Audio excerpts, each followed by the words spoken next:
Good evening, everyone, and welcome to the live stream. I hope you're all very well this evening. I hope you can hear me too. We're up to 135 viewers. Smash that like button, guys. It's great to have everyone also so early. So we have Politely Polemic. I love that name. Great to have you on the stream. Hope you're well. Killer, great to have you on. Hope you're well. Great to see you. We have Ruth. Great to see you, Ruth. Tom, great to have you on. Raven 1983 Witch, great to see you. Enzo the God, great to see you. Gene T, great to have you on. Glasgow Kiss, great to have you on. Hope you're well. Ms. Mango, sorry, great to see you. Hello. Kathy Doyle, great to have you on. Lenan, great to see you. Neil, great to have you on. FSM is the dog. FSM definitely is the dog. We have Wayne, great to see you. We have Anonymous, great to see you too. Hope you're well. Reagan Elite, great to have you on. Who else have we got? Tiny Demolition Lover, hope you're well in Scotland. Aki's Mad, great to see you. Hi Max, hi everyone. Catherine Jones, great to see you. Bonsoir. We have Ed Stacey, great to see you, Ed. Hope you're well. No DLC, great to have you on once again. We have, let me see. Martha, great to see you. I have to go down really quickly because we're so many people on tonight. Derek, great to see you. We have Joe Green, great to see you, Joe. Oh, I'm at the very bottom. We have a super chat from Valerio. Thank you once again, Valerio. Hope you're well. Hi, Max. I can only say that I live in Bedford. I can only say that I live in Bedford. Well, Bedford is supposed to be a nice place, so I hope you're doing well in Bedford. Hope everyone is well there. And hope you're well. Hope you're doing very well. Tonight, we have Reagan Elite. Thank you so much, Reagan Elite, for that super chat. I wasn't allowed to go to... just come back to her because I didn't have an ID card. Were you... Reagan Elite, you were a naughty Reagan Elite because you did something very naughty by booking a ticket to see Nigel Farage and not going. That was very naughty.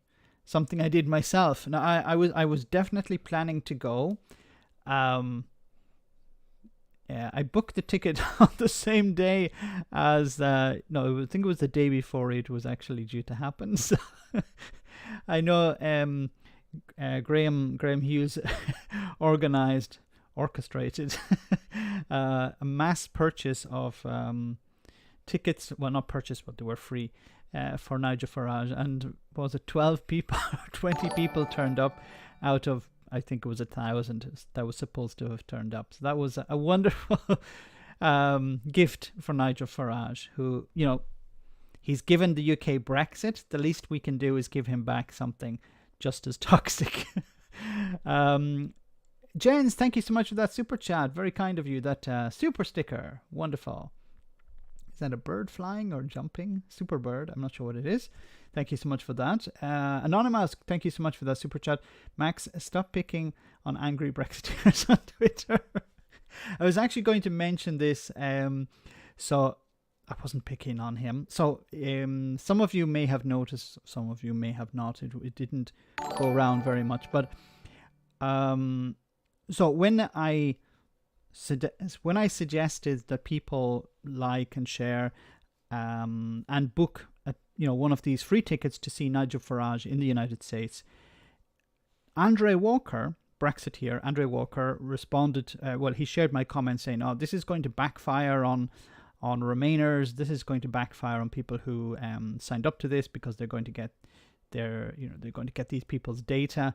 I used an account, an email account that I hardly ever use, so they're not going to really be able to do anything with that, even if it's the case. It was to piss off Nigel Farage. So, no, honestly, I was going to go to see Nigel. But anyway, I shared this, and then Andre Walker commented on it, saying that, this was going to be this is going to backfire. And I responded to him on Twitter, and I said to him, look, would you like to have a conversation with me about Brexit? You're a Brexiteer. I didn't attack him. I was honest honestly open with him. I just said, I'd like to have a conversation with you about Brexit. Would you be willing to speak with me? And he said, you steal people's content. I'm not going to engage with you because you steal people's content. And I said, I respond to people's content. So, people upload videos. Some of my videos are just me talking. Other videos of me are me reacting or commenting on what some politician or some Brexiteer or some member of the public has said. He didn't like me doing that for some reason. So I asked him, look, would you like to come on and talk with me about Brexit? We can have a conversation. It's not a debate, just a conversation. And he didn't want to do that. So, look, I have said before that I'm willing to have a conversation with Brexiteers, but Brexiteers are not willing to have a conversation with me.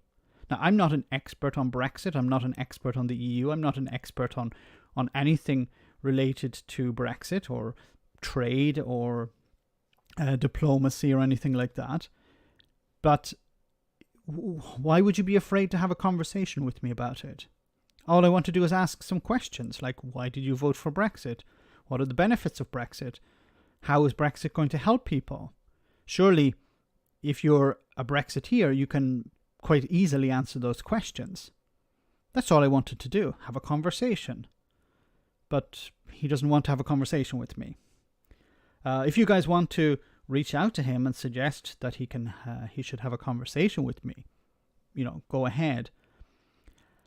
Listening to Max, the thief. I'm not a thief.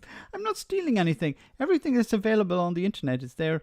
It's fair use. Okay, but what's important is I'm not downloading people's videos, changing the name, and uploading it as something else. I'm responding to stuff. Okay, I don't understand how I actually have to explain myself here. Okay. In the past, I think on YouTube in the past, that was something that people used to do, was they download a free use video, change the title and re-upload it, and monetize it. And that was a way for people to make money. Now, that was about 10 years ago, and YouTube copped onto that and realized, no, you can't do things like that. So if you respond to something, that's perfectly fine. You see also videos online where people respond to, do reviews of films and things, stuff like that, add a commentary. As long as you're commenting on something, if you're responding to something, there's nothing wrong with that at all. And I said even to Andre, I said, look, Andre, if you want to upload, download one of my videos, comment on it and upload it, I have no problem with that. And he said he doesn't want to do that. He asked, would you have a problem with me doing that? And I said, no, go ahead. I'd love to actually hear your response. And he said, no, I'm not going to do that. And he's not going to have a conversation with me. So I don't know what else to do. I reached out to him. I was polite. I just said, look, I want to have a conversation with you about Brexit. And he said no. I've reached out to other Brexiteers as well, and they've said no. Now, I have reached out to one Frenchman who's trying to get France out of the European Union. Now, he has appeared on LBC once or twice, not LBC, Talk Radio once or twice. He has responded, and he would be interested in doing having a conversation.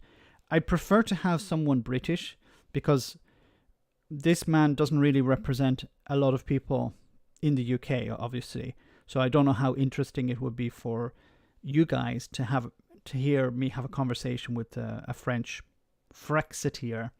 But if necessary, we can try and do that. If I can't get someone from Britain, I prefer to have somebody from Britain, but no one's willing to step forward. And I'd like to have it in a conversation format, because I could try and call into a radio station and try and have a conversation with there, but that's not going to work because they will just cut me off. They will badger me if they can. They're the ones in control. I'd like to just to have a regular conversation, just to get an understanding. Maybe there are things we agree on. Of course, there are things we don't agree on. But I think it'd be interesting for me also, and I'd hope it'd be interesting for you guys. Anyway, let's get into So thanks for those super chats. Remember, guys, to smash the like button. We're up to 313 viewers. That's great. Now, so I wanted to start off with this story because it wasn't something I planned to do. All Shorts, great to see you on the stream. Conservator, great to have you on. Hope you're well. Sugar Free, great to see you. Hope you're well. So this is universal credit uplift expected to end before winter. Department of Work and Pensions Secretary signals. I hate this woman. Therese Coffey is a horrible individual. She's the type of Tory who's responsible for the Department of Work and Pensions, but she doesn't give a crap about people on universal credit. And when she's interviewed, she comes across as an obnoxious individual. She has zero charisma, even minus charisma, I would say. There are people. Look, whatever you want to say about Boris Johnson, I don't like Boris Johnson. You guys don't like Boris Johnson. But you can sort of understand his, I hate to use this word, but charisma. You can sort of understand it. But what I don't like, there are certain individuals who are just nasty, really nasty people. For example, Priti Patel is another one of these. Priti Patel has no charisma. For some people, they look at her and say, Karen haircut. No, it's not into. I don't care about people's physical appearance. I care about what they do. I care about their actions. Because this is a person, and what I mean by negative charisma. She really, really hates poor people. She has voted consistently against helping people. And I think it's part of her ability, or her goal, I should say, to become prime minister or something.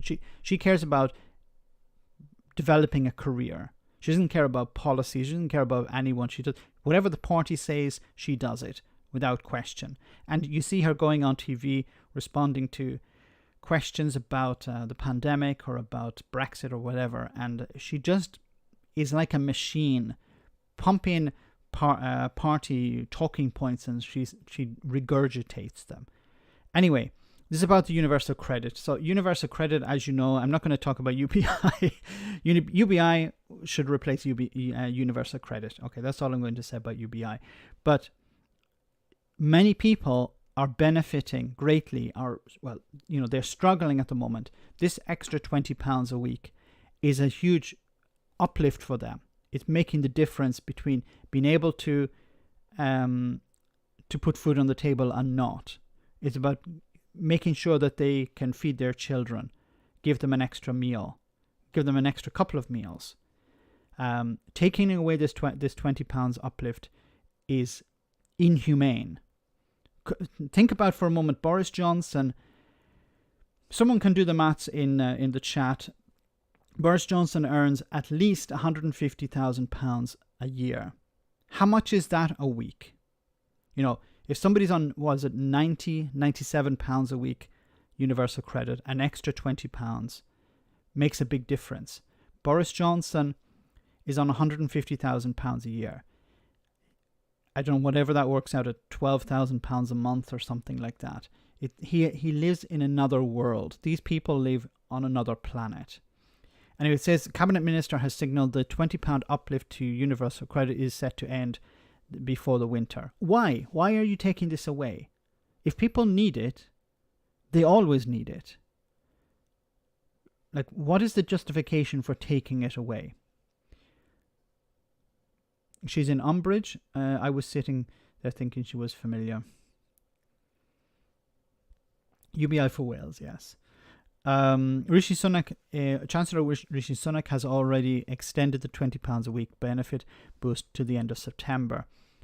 But asked if the government would consider doing it again during the winter surge, Work and Pension Secretary Therese Coffey told the Evening Standard, "We need to get people back. We need to get people into work." But this £3,000 a week, thanks very much, FSM, approximately. And Conservator, yes. 2,884 a week. And he can't live on it. He can't live on it. He's saying he's miserable because £2,884 a week is too little for him. Anyway, Miss Coffey said that she did not anticipate the government. Miss Coffey said she would not be. She was not anticipating the government would have to take measures out of the ordinary this winter. So yeah, things are going to get back to normal. So we're going to cut this extra £20 a week. It comes after Boris Johnson warned that there could be still another surge of COVID-19 during the winter period. Ms. Coffey said, by then we're confident we'll have a large majority of the population vaccinated. Isn't it interesting? So we're going to vaccinate the population and then get them back into work and cut this lifeline for many people. The reasons why we've had the lockdown or restrictions in the past is because we needed to reduce the pressure on the NHS to reduce the transmission of coronavirus. By the time of next winter, I think it'll be much better equipped. I think it will be much better equipped, as individuals will be managing that, and the pressure on the NHS and hospitalisation will not be an issue in my view. By then, or my understanding. She added, I'm not anticipating any further need to do stuff entirely out of the ordinary. We need to try and get people into work and fill vacancies that will have this that we do have in this country. A lot of people are being fired and rehired under worse conditions. Now that's a separate issue.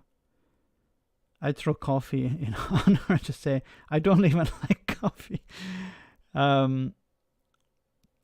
This is a lifeline for many people who, you're saying we're taking this away because people are going back into work. But what about the people who are not going back into work because there is no work, or people who can't return to work?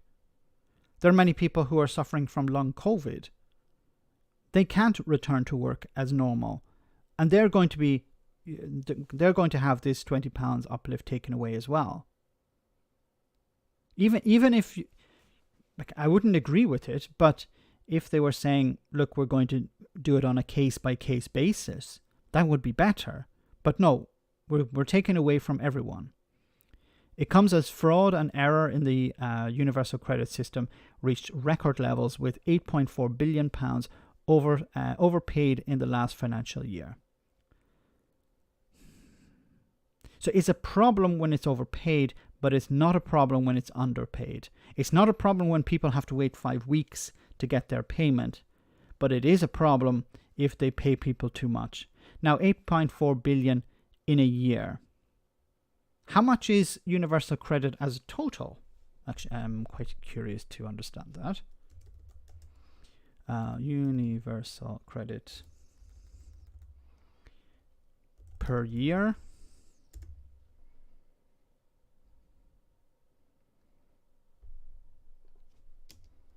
Total, I don't know how to search for this.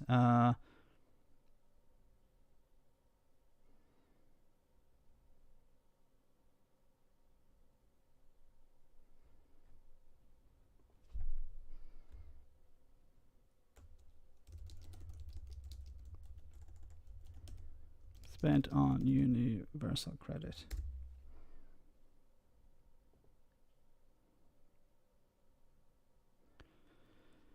In our latest forecast, actual spending on new universal credit is estimated to reach 3 billion in 2017. Okay, this is quite old, this information. Actual spending in 2018-2019 is 8 billion. So they overspent by 8 billion. Okay. So it was 16 billion. They, if I'm doing it correctly, Max the IT man. So is that so they spent 16 billion? Wouldn't it be cheaper just to do a UBI? How much goes unclaimed exactly? Shelley's Cloud. Yeah, I agree. The amount lost was up to 4.6 billion on the previous. Okay, so it's 8 billion in total. Okay, on the previous year, according to the Department of Work and Pensions, officials say the rise is entirely due to fraud. How did they calculate it as fraud? Like, how did they discover this was fraud? Miss Coffey described the fraud as unfortunate and said part of it was driven by organised crime, adding, obviously we're disappointed. I don't believe this. I think this is an excuse to cut universal credit or to cut back on this uplift. Oh, look, we're spending too much money. We need to cut it. Typical Tory austerity. Oh, we're providing necessary services to the public, but it's more expensive than we thought. We have to cut it. Don't worry, we'll make sure that lots of money are sent to our donors and people who provide quote-unquote contracts to the government. We'll make sure that they get their money. But if it's ordinary citizens, ordinary people at the bottom of the ladder, well, we need to cut back there. So this, I think, is an excuse just to cut this benefit that people need. Bogdan, thank you so much for that. Hi everyone. Finally back in the UK. Mankini for all. If I become president of Kent, the People's Republic of Kent, I want people to put my name in when there's the elections for the People's Republic of Kent. It's an independent country at the moment. I become president, maybe Allshorts is vice president. We'll make sure everyone receives their government mandated mankini. Miss Coffey described the fight as unfortunate, organised crime, adding, obviously we're disappointed, but I actually think we've managed the situation pretty well and took some considered decisions on how to make sure we got help to people who needed it. And we're absolutely on the case about the recovery of getting back that fraudulent claims as well.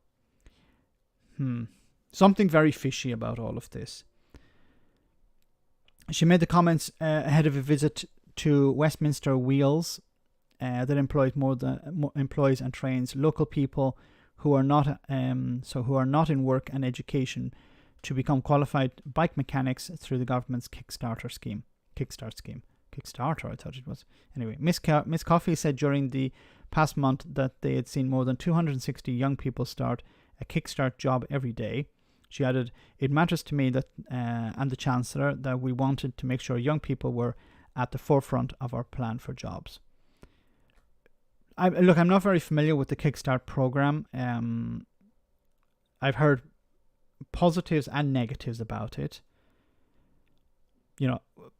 Maybe I've become so cynical of the Tories that as soon as I hear something that looks good, I automatically think, no, it's probably bad.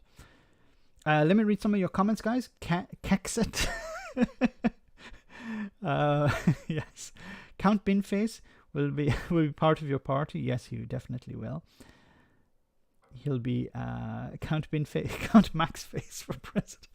Binface will be our minister for the environment. UBI should encourage people to do jobs like work in care homes and top up system for the low paid sectors. It would eliminate the annoying gender pay gap argument as well. It definitely would, yes. The most austerity hit voters are harmed. The more likely they are, currently at least, to vote Tory. So where's the downside?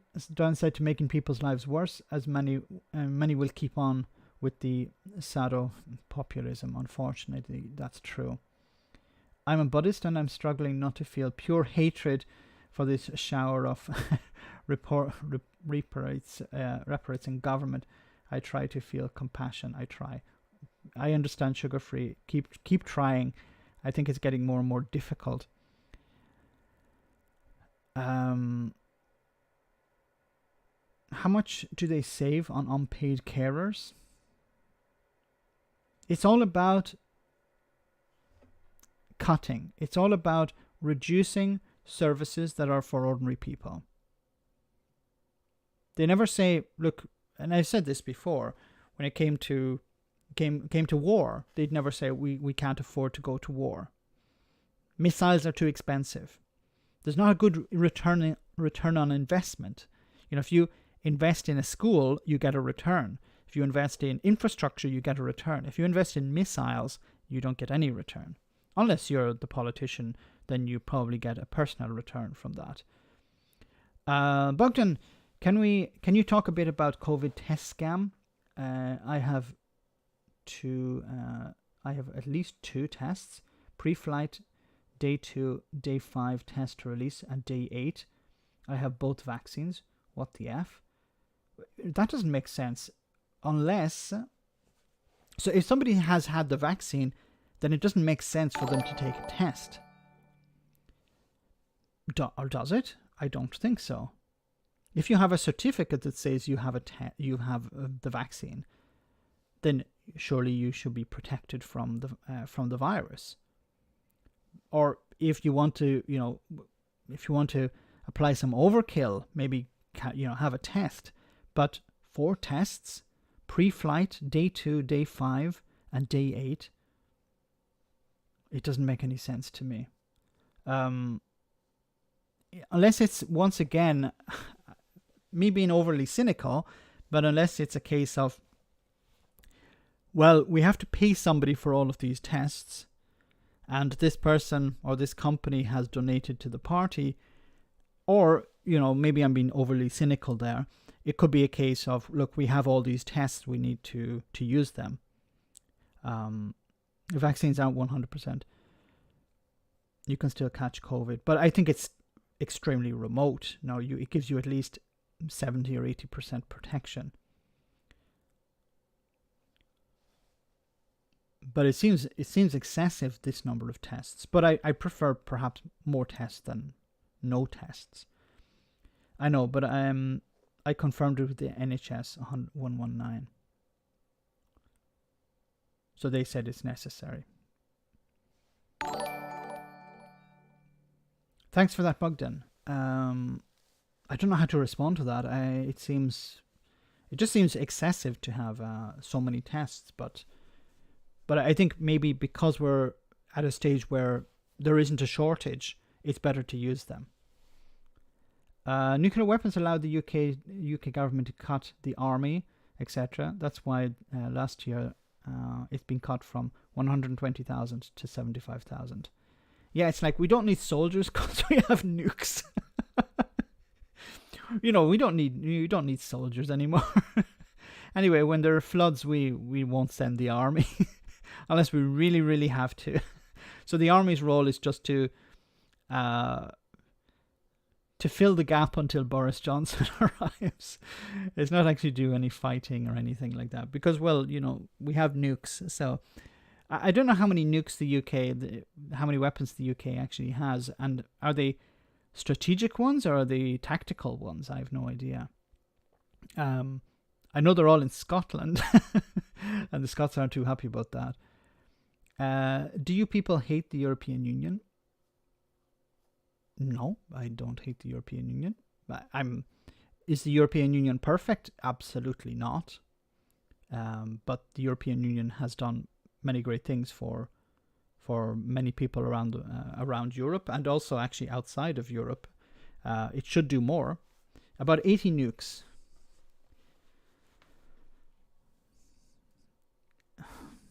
160 something nukes, 200 to 300, I think.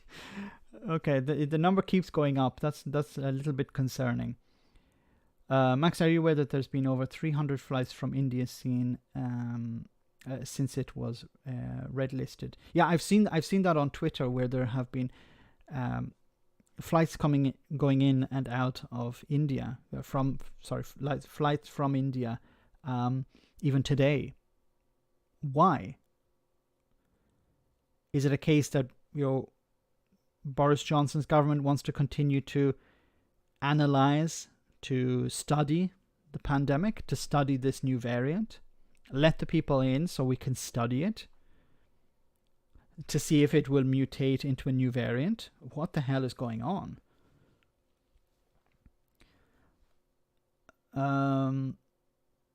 You mean psycho? I didn't read the original comment. So at the moment, I agree, but put people off traveling is for a bit longer. Yeah, there has to be a delay at least. Look, if there's a new variant, the new variant is peaking at the moment. It's not peaking. It hasn't reached its peak actually. It's climbing. The new variant in in Bolton. So in Bolton, there's a real concern about this new variant. So you need to take a step back.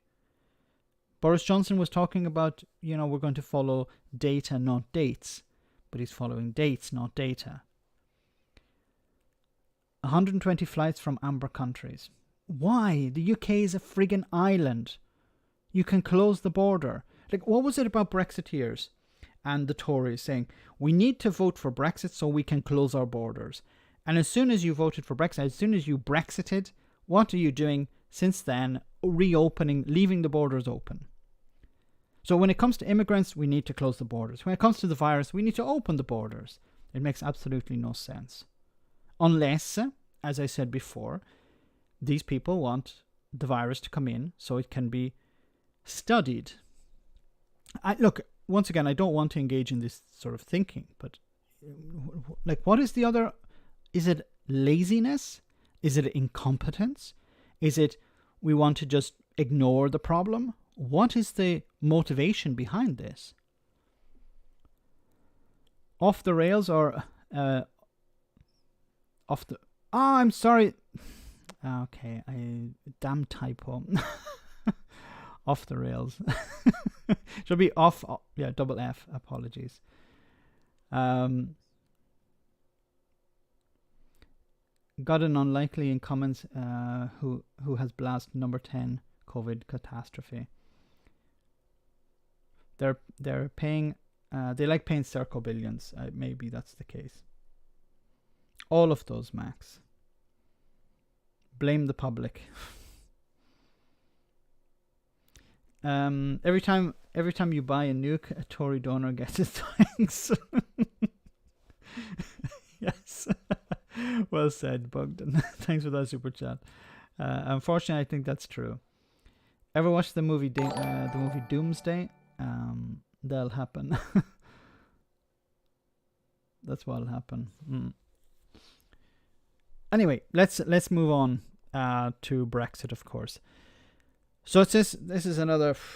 My God! Once again, Brexit is a perfect example of doing everything quickly and not actually knowing what the hell you're doing. A bit like me when I'm putting up the the live stream.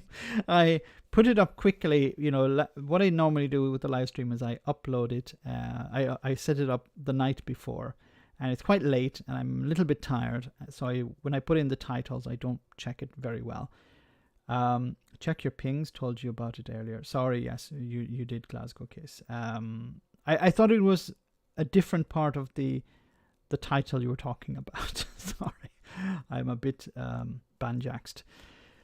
Anyway, we can move on from that. I can change the title later, I think. Anyway, it says Home Office sends letters warning of immigration status to UK citizens. So a number of long-term British citizens have expressed alarm at receiving letters from the Home Office telling them they risk losing their right to work, benefits and free healthcare unless they apply for UK immigration status in the next 6 weeks. Campaigners said that they were concerned that the scattergun mail shot, which was sent out to thousands of people instructing them to apply for EU settled status before the end of June, revealed weaknesses in the Home Office's databases, and the lack of bureaucratic clarity about who had the right to live in the UK.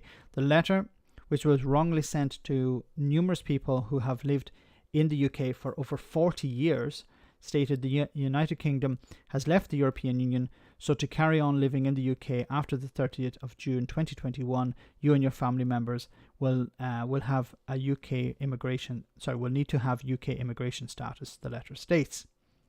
Among those who received the letter were several people with dual citizenship, including retired nurse Madeleine Howard, 82, originally from Germany, who has been a British citizen for over 50 years, retired structural engineer George Smid, who was born in what was then Czechoslovakia and became a British citizen in 1987.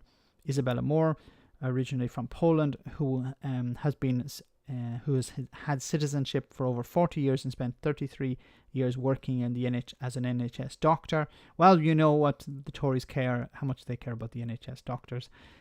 Academic Jan Kulnik, who holds a Czech passport and naturalized in the UK 36 years ago. And architect Eva Apollo Kraushaw, originally from Poland, who has been a British citizen for 40 years. So this is once again a case of, just send it out. Who do we need to send it to? Everyone who was probably a foreigner. Just send it to all the foreigners, and then we should be covered. Once again, this is an idea. This is the problem with Brexit. The Home Office is swamped. All these new rules that have come in, the pressure from the top as well. We need to crack down on people who are in the country. We need to kick people out who are, who shouldn't be here or we think shouldn't be here. And instead of actually taking the time and effort to go through individual cases, no, we just send it out to everyone. And, if they're innocent, they'll have nothing to worry about. If they have a problem, then they're going to come to us. They're going to apply. Or we just hope that the people know the rules. But if you receive a letter from the Home Office, of course you're going to be concerned. She isn't even a homeowner. Sorry, I haven't been reading the comments. Now in late 50s, mum of two, grandmother, an artist who's earned commissions, blonde hair, blue-eyed. They wanted to post her back to Texas. Can British officials do anything right? It seems Johnson laid off all the people who are more capable than him. Yes. I think there is just confusion at the top, so the people at the bottom are just trying to do the best they can. You're making excuses, Max. How am I making excuses? Don't go puts. Lead by a vampire. The hostile environment has always been here. That's true. If they're innocent, the EU should reciprocate with British immigrants in the EU. No, I don't think that should be the case. Once again, it's ordinary people being thrown under the bus because politicians can't do their job right. So I don't think it's a good idea to punish. I know you don't mean that, but anyway, for anyone who would suggest the EU punish the UK citizens, no, I wouldn't agree with that. Many of the people who would be punished didn't actually vote for Brexit. They didn't want this. They didn't even have the chance to vote. For the Polish Czech from Ireland, an elderly Estonian workmate of mine got a call from the Home Office with an offer of a British passport. Wow. Before you know it, you end up in prison because you told the truth about your reason for coming to the UK. Yes, that's advice for people if you're going to the UK. Say you're going there on holiday. Don't say you're going there to work. Or you might end up in a prison with your mobile phone taken away because they don't want you taking photographs, giving you an old Nokia 6210 with no credit in it. EU citizens handcuffed and refused medication at UK border control and hostile environment. Brexit. I agree. Yeah, that's we've seen stories of that as well. I know Brexiteers, are filled with joy, pleasure over these stories. Look at us treating the EU citizens like crap. Ha! That'll teach them. Teach them what? How is anyone benefiting from any of this? Apart from maybe the Brexiteers who are, it's warming the cockles of their hearts by reading these stories. But then I was going to ask the question: do they take pleasure out of others' suffering? Well, of course they do. They take pleasure out of the fishermen's suffering. They take pleasure out of businesses that are going to the wall because of Brexit. They're taking pleasure out of Remainers who voted against this disaster and are suffering the consequences of it as well, having their freedom of movement taken away. You know, it's like, I'm happy that you're suffering. Like, if a Brexiteer is suffering, I don't take pleasure out of it. You know, I'm angry when a Brexiteer, for example, the story where there was the glass eels. I wasn't taking pleasure out of that man who had basically campaigned for UKIP, either consciously or unconsciously. But I felt for his staff, because he will be okay. He'll be able to sell his business and get on with his life, but his workers won't be able to pick up the pieces in the same way as he can. There's no benefit out of all of this. I know Brexiteers, if it turned out to be a Remainer who had a business and it closed, I know Brexiteers would be happy with that. They see bloody Remainers. Good that their business closed. I don't know what sort of people these people... I try to understand them, but I struggle to understand them. I take no pleasure out of people suffering. If it's a Tory and it's financial suffering, then perhaps I take a bit of pleasure. But it's more about them getting their comeuppance because they conned people or they lied to people. It's not... I don't take pleasure out of, someone suffering physically. Okay? Nothing at all. It's more, Jacob Rees-Mogg, if he loses some money, or Nigel Farage, is trying to give a conference to an empty room. I can take some pleasure out of that because these people are liars and charlatans and crooks, and they've, developed a career out of doing that. So if they get something back because of the lies they have told people, then, we should take pleasure out of that. If you had a foreign-sounding name, etc., Kemmel, simply change it to something more English-sounding, like Farage or Francois or Mogg. If suffering is having to sell your third vacational home, I'm good with that. Do you now need a tourist visa for traveling for holidays in Spain and Italy? I think so. Anyway, let's move on. Staying with Brexit, of course. Oh my God. Okay. Frost hopes EU will not react to if UK suspends Northern Ireland Protocol. Yeah, we're going to suspend this agreement. I'll get to that in a moment. Bogdan, thank you so much for that super chat. Would it be best if they do a Mankini check at customs? No Mankini, no entry. Declared at customs that I'm here for work. I had so much fun at customs. Are you talking about the People's Republic of Kent? Or are you just talking about Her Majesty's customs? Because if it's Her Majesty's customs, I don't know if turning up in a Mankini is a good idea. If they ask you, do you have anything to declare? You say, look at me.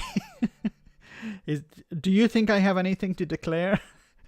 I have a lot of things to declare, and at the same time, I have nothing to declare.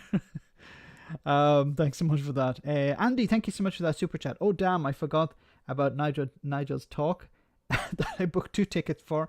Am I too late? I'm afraid so, Andy. What you should do now is you should get off the stream. Well, when the stream is over, get off the stream at the end and go and book 2 more tickets, okay? Because there's a chance you could get on a plane and get there just in time. And if you don't, well, there should be more tickets available, so you can try that. Maybe even book a couple of days, so in case you don't arrive in time, you can always pick up the second or third show, because I think it's running for a few days. Thanks for that. We have because Boris is a British name. Yes. When I first heard about Boris Johnson back in the mid 2000s, I was thinking, is he of Russian descent or what? It's not the most, it's not Rupert or Jeffrey or something like that. What is the most British name there is, apart from maybe John Bull? But when I think of the most British names, maybe think of Rupert or Jeffrey or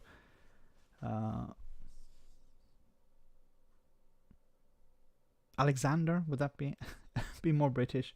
I can't understand Brexit ideas of forcing EU to make a border on Ireland. On what part do they think the problem is on?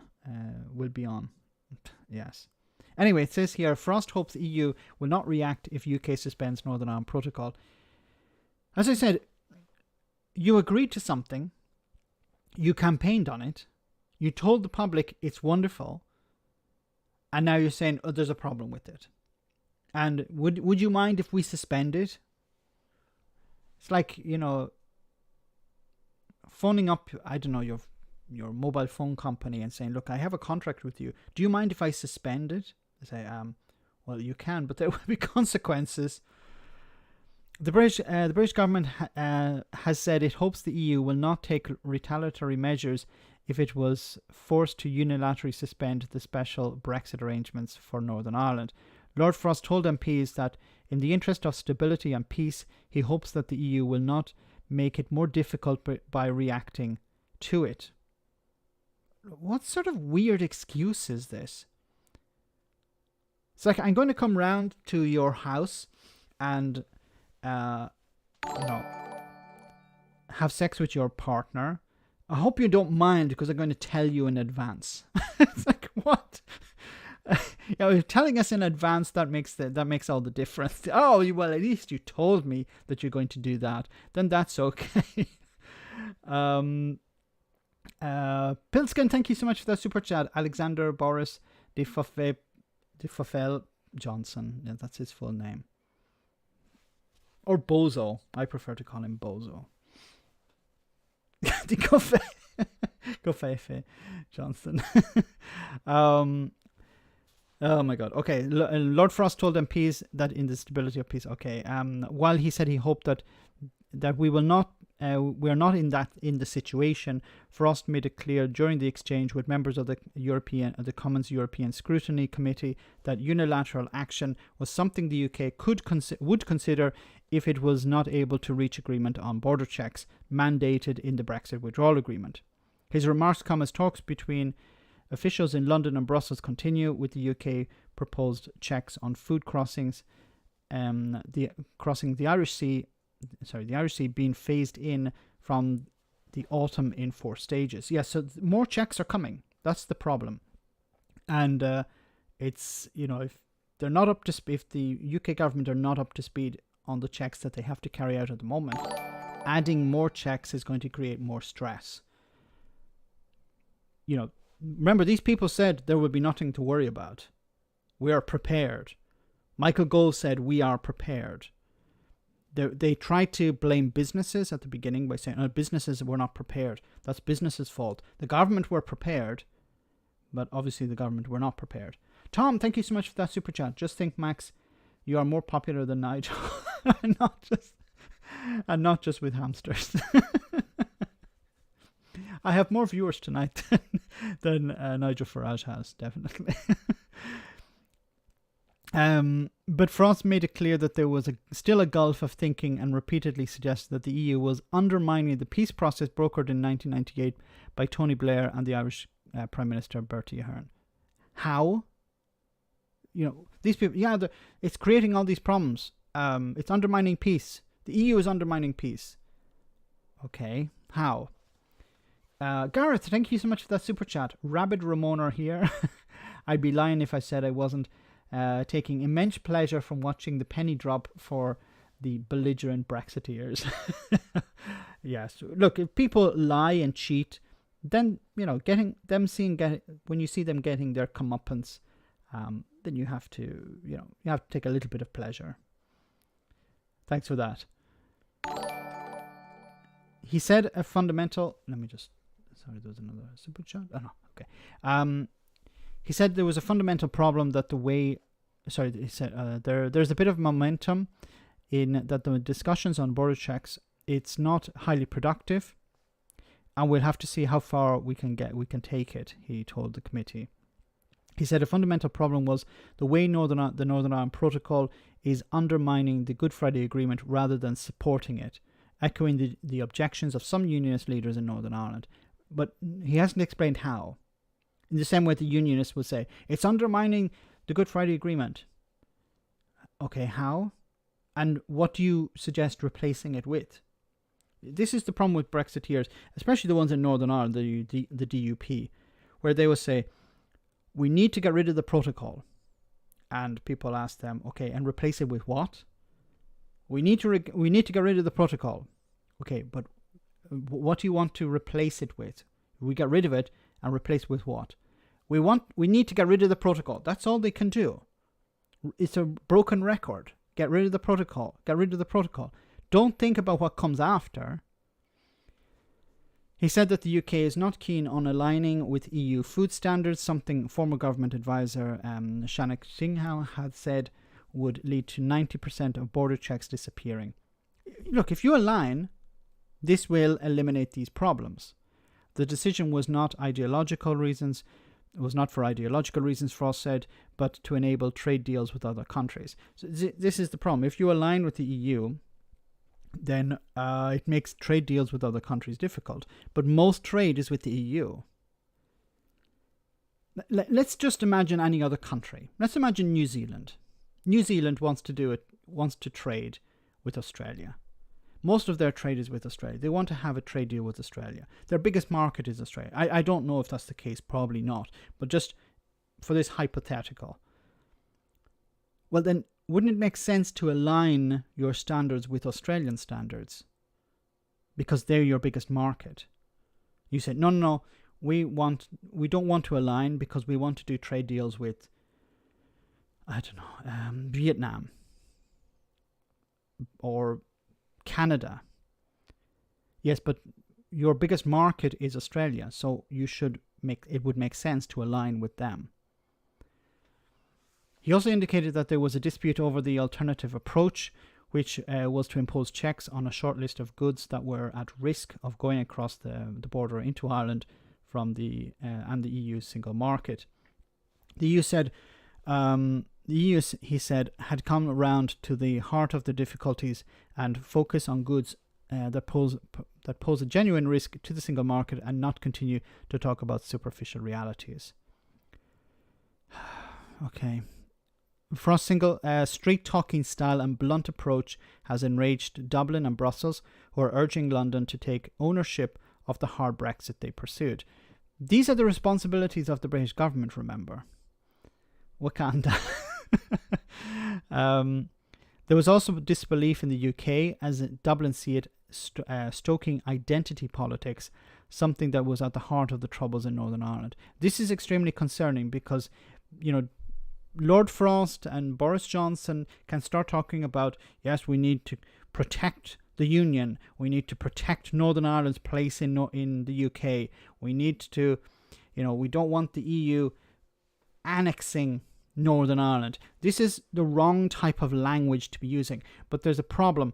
These people don't care. These people don't understand the language they're using and the context. They use this language all the time because they generally are using it to keep Brexiteers on board. Because Brexiteers will just vote for them anyway. There's no consequence of the angry Brexiteers don't go out and load up with weapons and attack people. Okay? Brexiteers are insane, generally. Not all of them. Many of them are insane. But they're not generally violent. They prefer to sit behind keyboards or sit on their sofa and shout at the TV. Loyalist paramilitaries are a little bit different. They listen for these dog whistles and they are willing to react in a very violent way. And Boris Johnson and Lord Frost are taking the wrong approach here. They're using completely the wrong type of language. You need to tone down the rhetoric.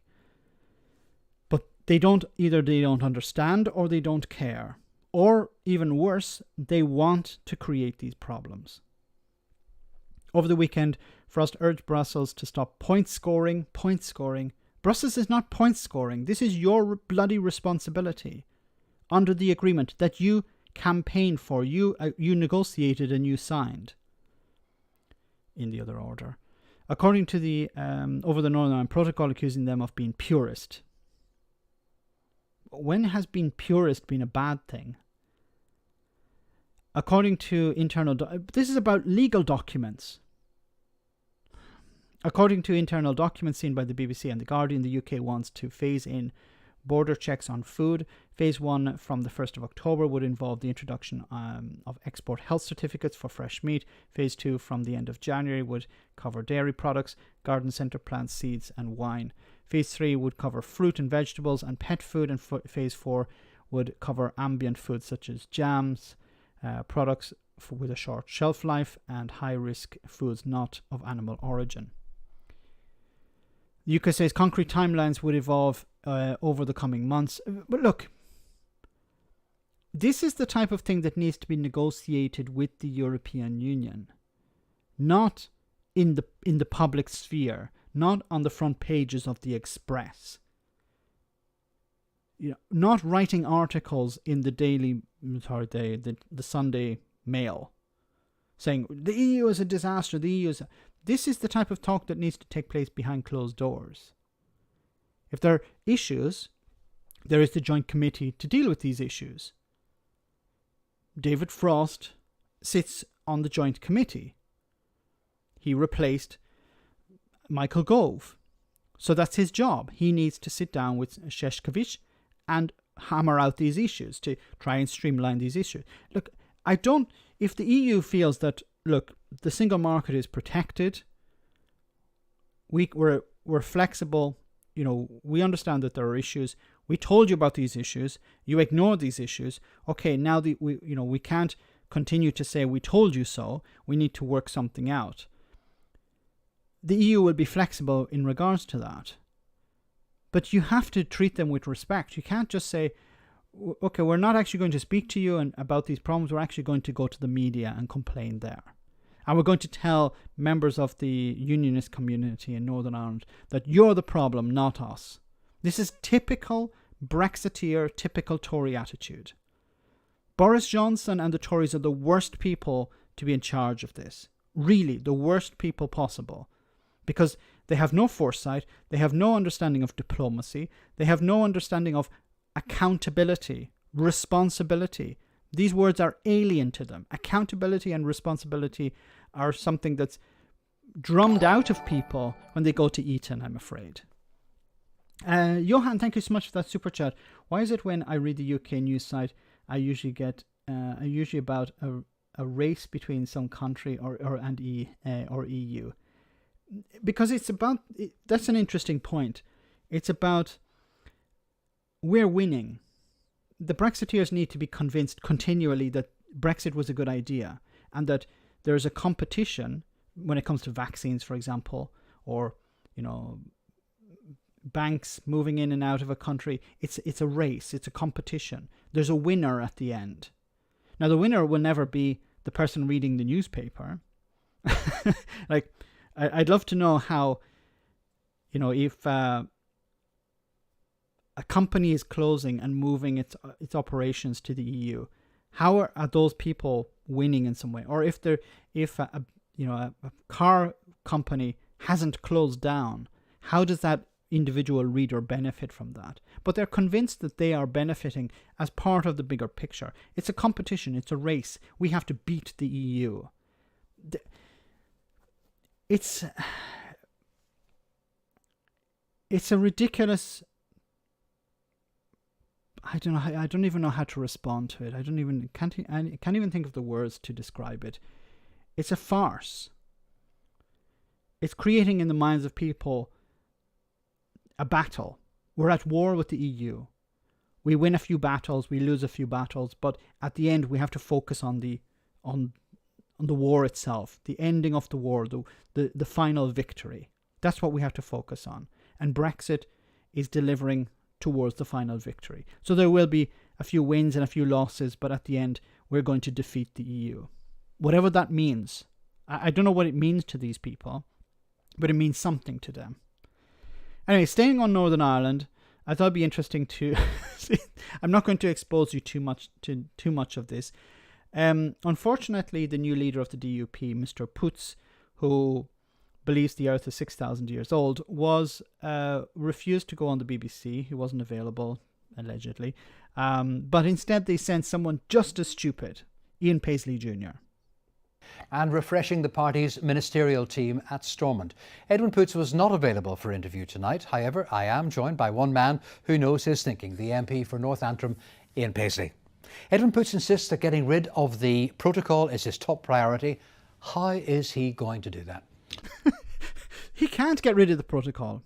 Before we hear the rubbish from Ian Paisley Jr., or as some people like to call him, Ian Og, there's no way to he can't get rid of the protocol, because the protocol was agreed between the UK government and the EU, not between Mr. Poots and and Ursula von der Leyen, not between Ian Paisley and someone else. No, these people are not able to get rid of the protocol. If they want to have a vote on it, they'll have to wait for a number of years. But even if they wanted to have a vote on it today, they would lose. Because the people of Northern Ireland, the politicians, the main parties in Northern Ireland, apart from the DUP and some other fringe lunatics, understand that the protocol is not perfect, it's deeply flawed, but it's the only game in town. Well, good evening, Paul. I think it is very important that people recognise, and certainly we recognise in the party, how debilitating the protocol has been for the people of Northern Ireland. Whether you're a Catholic businessman or a Protestant businesswoman, whether you're in a different section of society, the protocol has been corrosive in terms of business opportunities. It's not the protocol, it's Brexit. I keep repeating myself. But it's not the protocol. Brexit is the problem. The protocol is the fire extinguisher. Brexit is the fire. In terms of economic hardship that it has created, in terms of social debilitation that it has created, and political instability. There are probably the poorest set of political relationships in terms of North-South, in terms of East-West relations.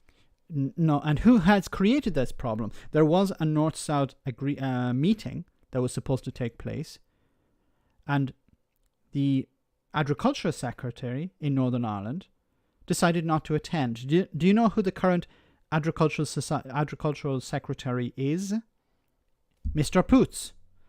So he decided, I'm not going to take part in this North-South agreement. Now, what has that got to do with Brexit? What has that got to do with the Northern Ireland Protocol? It has nothing to do with the Northern Ireland Protocol. It's part of the Good Friday Agreement. Now, how can the DUP turn around and say, the Northern Ireland Protocol is undermining the Good Friday Agreement, and then at the same time undermine the Good Friday Agreement by not playing their part in maintaining the council, their part in the council that operates North and South? And in terms of intercommunal relationships. So it needs to be addressed. Yes. And we're trying to persuade the Prime Minister, whose sole responsibility it is to fix this, to get... Fix what? What do you want him to do? This is what's really frustrating with the DUP. I wish I could speak to Ian Paisley directly. I can't. But I ask unionists in Northern Ireland on Twitter or wherever I can access them. I say, what do you want the British government to do? What do you want them to do with the protocol? You say you want them to get rid of it, but do what then? If they dump the protocol tomorrow, what do you want them to replace it with? And there's nothing. Silence. His finger out and to start addressing this issue. All that you have said there we know about, but how can you remove a protocol which is an international agreement? Well, within the protocol it has actually the terms of how it can be done. If there are seismic, social and political... He didn't ask how, it's how you can do it. I mean, you can't do it. And economic upheavals under the terms of the protocol in Section 16, the government can unilaterally. The government, the British government, is Ian Paisley in the government? No, he is not. Make a step to take away those things that are causing the problem. Now, Well, we saw this very briefly by the Dublin government for a matter of hours trying. Look, he was corrected yesterday. Really, I think Ian Og has some mental problems. No offense to anyone with mental issues, okay? But I think he has some deficiencies. Because yesterday he had an interview on the BBC and he was corrected on this. He said that the Irish government invoked Article 16 of the protocol. The Irish government did not do that. He was corrected. Now he's saying it again. Does he have some sort of problems? Should he go and have a lie down? Because he's either lying once again or he doesn't remember. The Irish government did not invoke the Northern Ireland Protocol, did not invoke Article 16. The European Union thought about doing it, and the Irish government got on the phone to them and said, no, please don't do that. It would be a disaster. And they didn't do it. But Ian Og continues to say that the Irish government invoked it. To do that in January, and then of course rowing back on that because they realised... Well, it was the EU. Well, they realised that they'd played into the hands of... He just ignored the response. He ignored the correction. Look, I'm not trying to be pedantic here, but this is important. The Irish government did not do anything here. Of course, he wants to paint the Irish government in a bad light, but the Irish government did not do this. Stop lying, Ian. Of unionists who were saying the protocol should not be in place. We're now saying we're 5 months into this. This is not getting any easier. And remember, this is the skimmed milk version of the protocol. Come October, we have the full fat version with more regulations, more attacks. I mean, our ports. You voted for this. Why are you complaining about something you voted for? I didn't know that this was going to be the consequences. Yes, but we told you Northern Ireland would be an issue. But you said, we don't care anyway. Let's go ahead. Bang on. Full steam ahead for Brexit. But there will be problems. Stop engaging in Project Fear. We know it's going to be fine. Anyone who says that Northern Ireland will be an issue is engaging in Project Fear. And now you have him complaining about skimmed milk and full fat milk. You're doing more checks than Rotterdam. How do you know that the Prime Minister will, in your words, get his finger out? He has to. I mean, this is a part of the United Kingdom. And what if he doesn't? If he doesn't fix it, he must know, and history will teach him, that you cannot leave Northern Ireland festering like this, that it will cause more social problems for the entire nation. And I do believe one thing about Boris Johnson. I do believe that he does care about the nation. And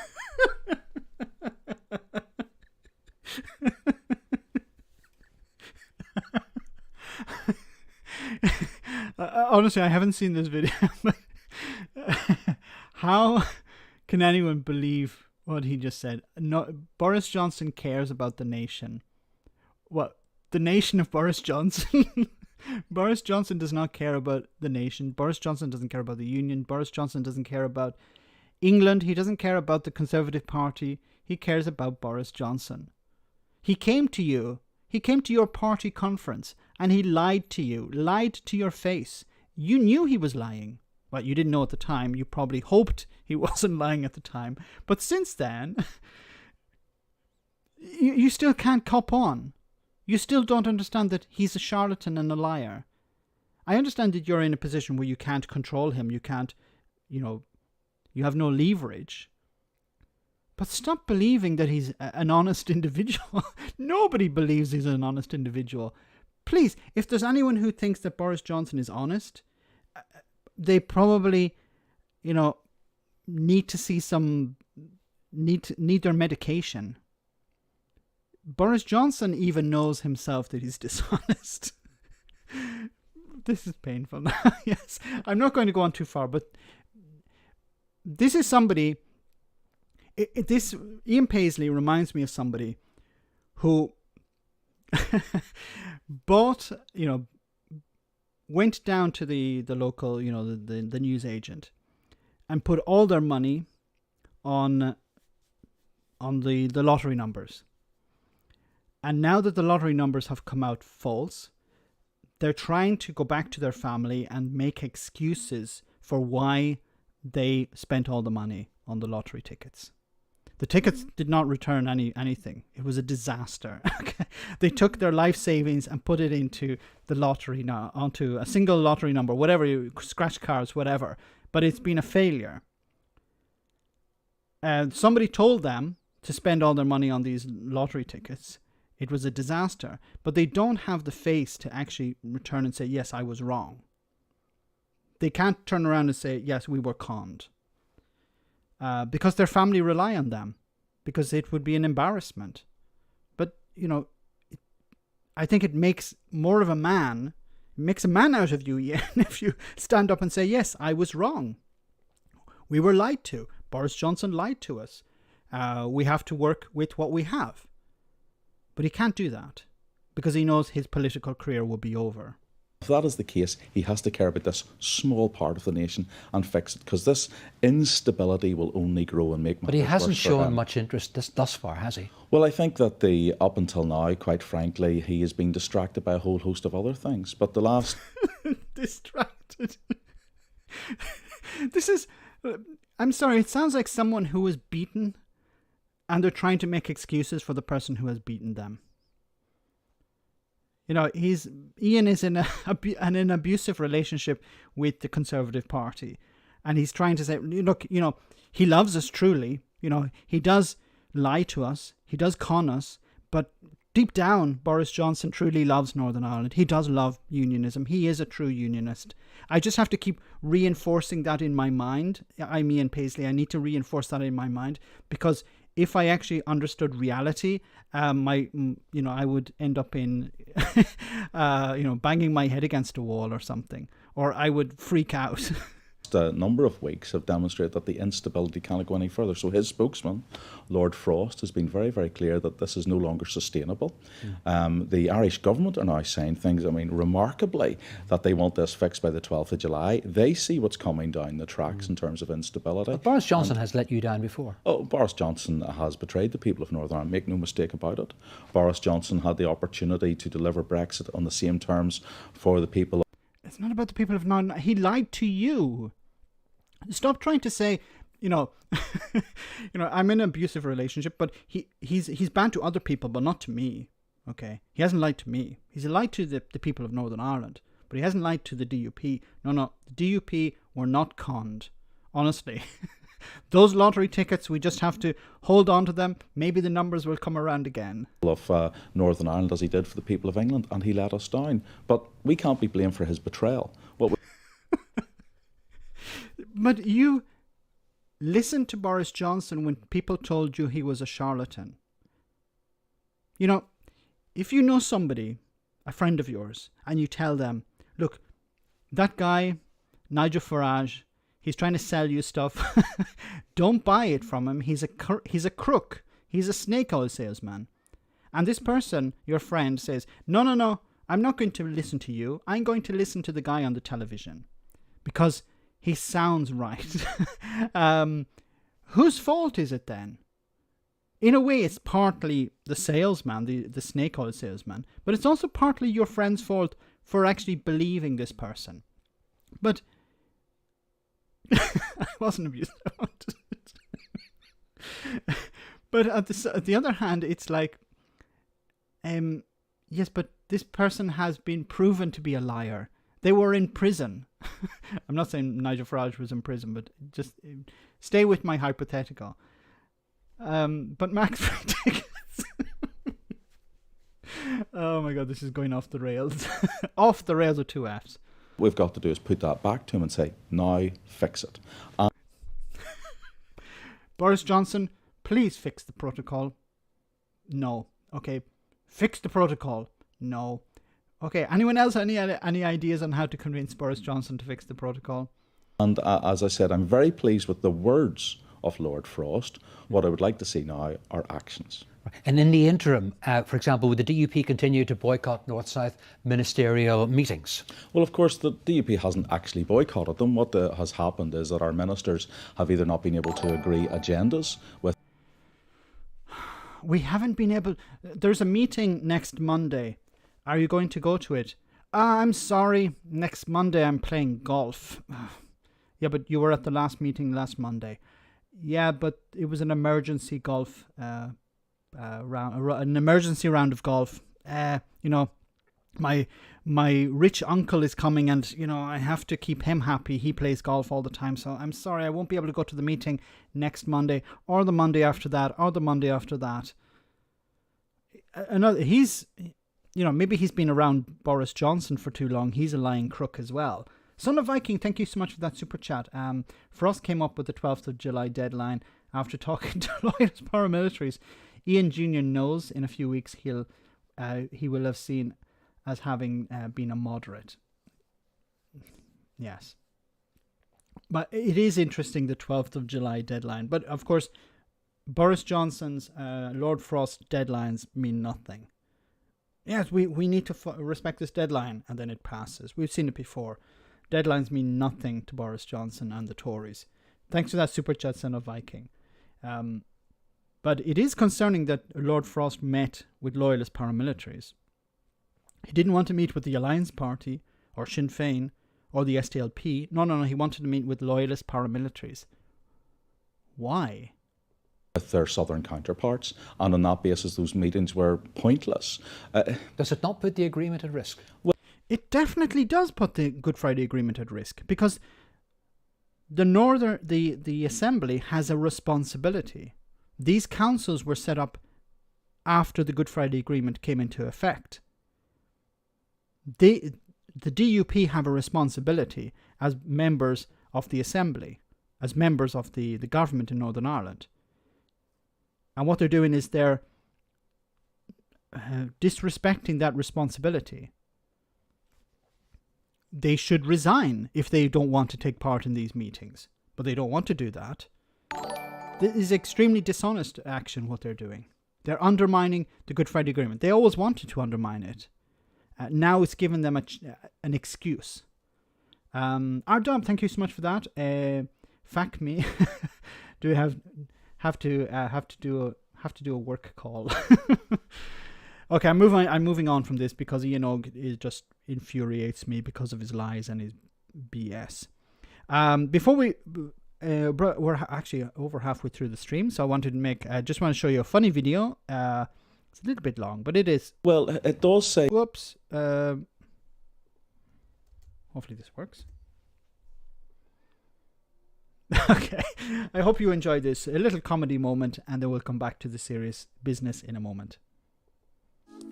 When you grow up in a small town in Surrey.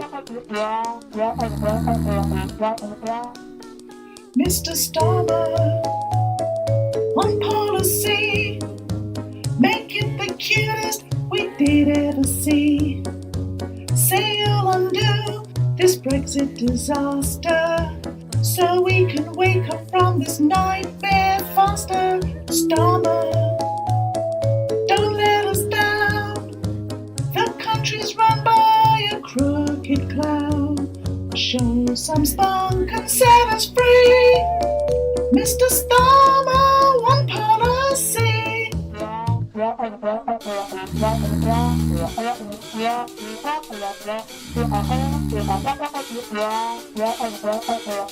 Mr. Starmer, one policy. Bypass the red wall and the TUC. You have to lead a progressive endeavour, 'cause Labour can't sit on the fence forever. Starmer, don't be afraid. We've got no rights left, we're losing our trade. They've trashed our democracy. Mr. Starmer, one policy.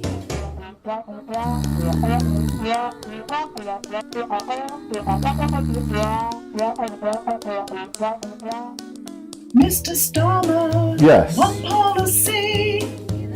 Work with the Greens, Lib Dems and SNP. Do what it takes to oust these Tory fascists. First past the post that needs to be abolished. Mr. Starmer, some hope to hold. Why should we back you if you won't be bold? Enough of this flag shaggery. Mr. Starmer, bring us, please, please, please, Mr. Starmer.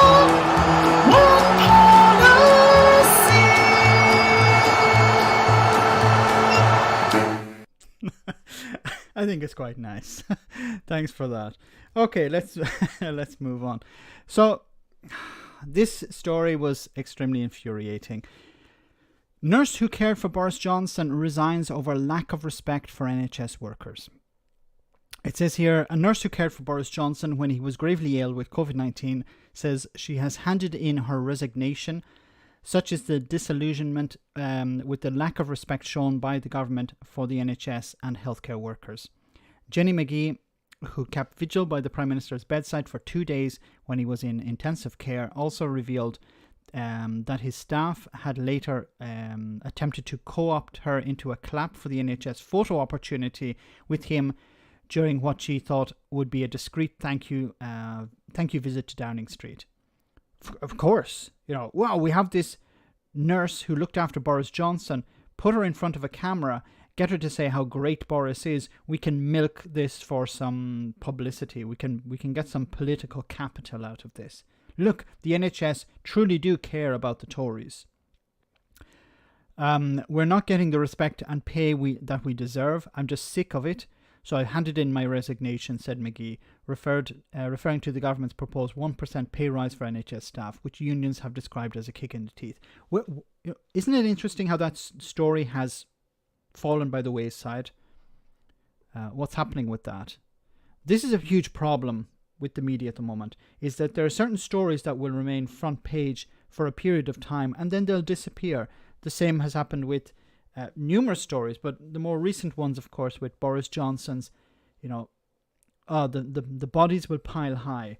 When I heard this story, I thought, okay, Boris Johnson will have to leave because of this comment. But then the more I thought about it, the more I realized that no, he won't, because it will remain front page news for a few days and then it'll be forgotten about.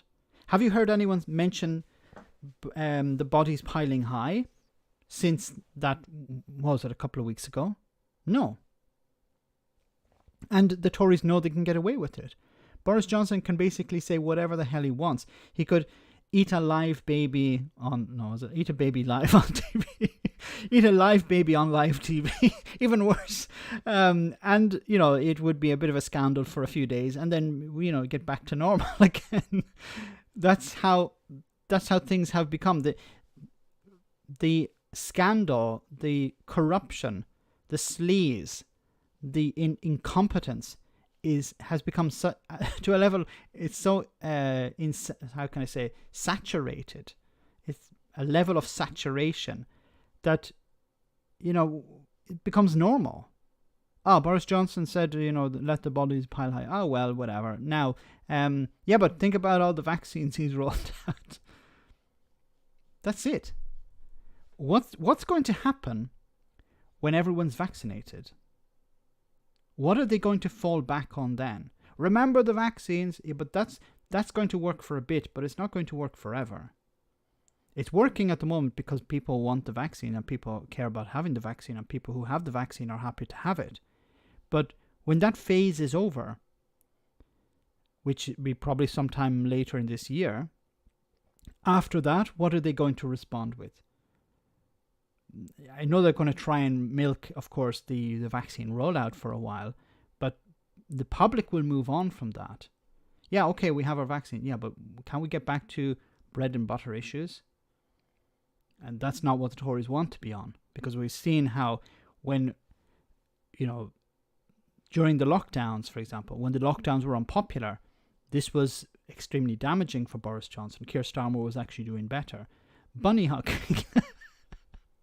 Where does he come up with these things? Anyway, Jenny McGee, who held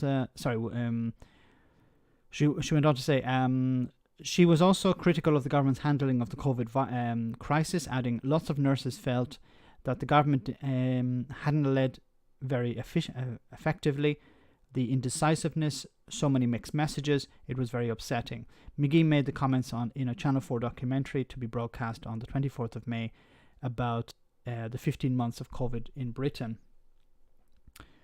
which should be next week, I think. It coincides with the first anniversary of when The Guardian and the Daily Mail revealed Dominic Cummings' breach of lockdown rules. The documentary pinpoints the revelation as a pinpoint as a turning point for when the resolve and sense of togetherness that had manifested in the UK throughout the first lockdown began to fray. Yeah, I think the real turning point was Dominic Cummings going to Barnard Castle and his interview after that. I remember doing it, covering it quite extensively, covered it in a video, and I covered it on the live stream as well. It was the moment where trust in the government completely began to collapse. People were saying, why? We can remember it when it was about, you can't go to a funeral because there are too many people at the funeral. You can't do this, you can't do that. The general public were fully on board with the restrictions. The vast majority of people, of course, some others were not. But the vast majority of people were fully on board because they understood the requirements. They understood that it was necessary to make these sacrifices to protect others. There was a real sense of community, a real sense of unity. And then you had this idiot, this charlatan, Dominic Cummings, breaking the rules and then not getting punished over it. Because one thing was that he broke the rules, he lied about it, but the worst part of it was that the government said he did everything fine. He would have done what any father would have done. And after that, the public were like, why should we follow the rules? There's one rule for us and another rule for them. Johnson would happily see people fighting over each other in the streets to keep him in power. Yes. Oh yeah, 100%. I'm extremely concerned, and I don't like to be hyperbolic here, and I hope I am being hyperbolic here, but I'm really concerned about what's going to happen in Scotland. Because the Tories are moving very, very fascist, moving very, very towards some sort of regime. And I'm concerned that if Scotland wants to become independent, if there's a vote and there's a majority that support it, you may see soldiers on the streets. You may see an attempt to say, now is not the time. Not because of COVID, but because of something else. The Scottish people, yes, they voted to leave, but they're not leaving. We're not going to let them leave. Trumped up charges against Nicola Sturgeon, or investigations into her administration, arrests perhaps even. I don't want... what I'm going off is what happened in Catalonia. I know the situation is completely different, but look at how the Spanish government treated the Catalonian government. I can definitely see Boris Johnson's government doing exactly the same thing. Treating, arresting members of the SNP, outlawing the SNP. I don't know if it's possible to do these things, but definitely would try to do it. I wouldn't put anything past them at this stage. McGee, a lead intensive care nurse in St Andrew's Hospital in London, described how she found the Prime Minister when she arrived for work. All around him there were lots of sick patients, some of them who were dying. I remember seeing him and thinking he looked very, very unwell. He was a different colour, really. But in the documentary, the year Britain stopped, she told how she felt deeply disappointed in the government's treatment of healthcare workers, particularly over nurses' pay. And I said at the time, I remember after Boris Johnson came out of hospital, I said, this could be his road to Damascus conversion. This could be the moment that he comes out, he unshackles himself from the Conservative Party, he leads from the front, he says, I'm going to fight for the NHS. These people saved my life. They literally saved my life, and I'm going to fight for them. I'm going to make sure that they're respected. We're not going to engage with ridiculous claps. We're going to actually treat them with respect, give them the money that they deserve. And he didn't. And it was really jarring for me, because it demonstrated that he doesn't actually have a heart. He doesn't care about people. It's all a charade. It's like somebody pulled you out of the water. You're drowning. They risked their lives, because these nurses did risk their lives because he had COVID. There was no vaccine at the time. There were limited protections for these staff. They could have easily caught it themselves and developed it and died. It was a real risk at the time. Imagine you're drowning in water. Somebody who can't swim jumps in to save your life, and they pull you out at risk to themselves. And the first thing that you do when you get out is basically tell them, okay, well, you've done your job, now I'm leaving. And that is the level of respect Boris Johnson had for these people. Well, they've done their job. And this, after thinking about it for a while, this is the Tory mentality. These people were doing their job. Why should they deserve something extra? That's their job. Their job was to save Boris Johnson's life. Boris Johnson they don't deserve gratitude. That's their job. They should be happy. They should be happy that they treated the Prime Minister, such a high-profile individual. This is the mentality of these people. Not that these nurses put their lives on the line and they deserve more than fricking 1%.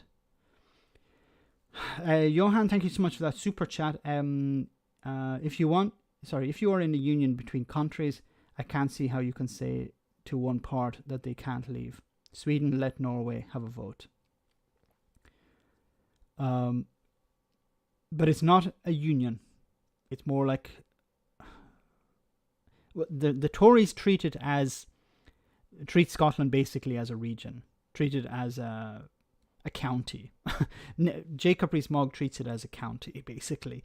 So, no, the counties can't leave. Why would the counties leave? No, we decide if they leave or not. It's not a union. It's not definitely not a union of equals. And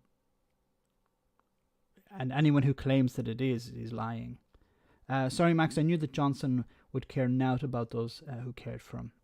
David, I hoped, maybe it's my own flaw, is that I try to find humanity in everyone. That's one of the reasons why I reached out to Andrew Walker. I'd like to understand what's inside Andrew Walker. Perhaps he's a good person.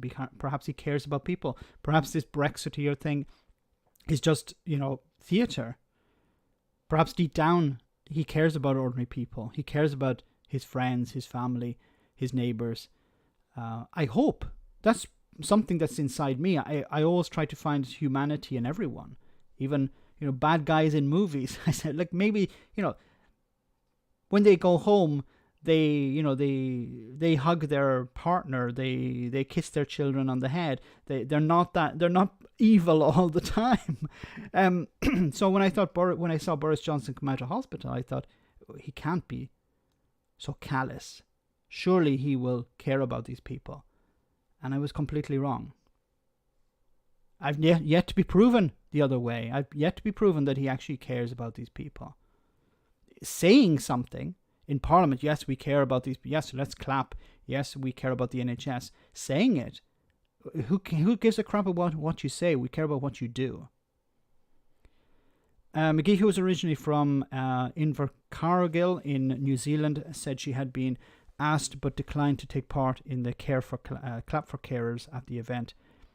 It would have been really good photo opportunity, I know, kind of like Boris and his NHS friends, but I wanted to stay out of it. Lots of nurses felt that the government hadn't led very effectively, and okay, I said that already. Yes, but we put ourselves on the line and we have worked so incredibly hard. And there's a lot of talk about how we're all heroes and all sorts of stuff. But at the same time, it's not just, I'm just not sure if I can do it. I don't know how much, sorry, I'm having problems reading it tonight. I don't know how much I've got to give to the NHS. If you're treated like crap, you feel like, what's the point? You risk your life. And this isn't just for the NHS. This is for firefighters, police officers, anyone who's putting their life on the line. And I said the same during the pandemic. At the beginning of the pandemic, I was saying about how shop workers, I've seen, and I hold my hands up here, I didn't show enough respect for shop workers in the past. And now my attitude towards shop workers has completely changed. They're essential workers. I feel bad about how, like, I didn't treat them bad. I didn't treat them with the as necessary as I thought they should have been. Now I see them as essential workers, people, who are putting themselves at risk still today to make sure that I have the goods that I need.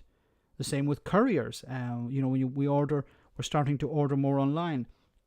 I think it's important to show respect to the people who deliver our goods. When couriers arrive at my home, I put on a mask and go out and meet them and maintain social distancing, because I know that, while I feel fine, I don't know what their situation is. I don't want to put them at risk. They're meeting hundreds of people every day. They're at risk.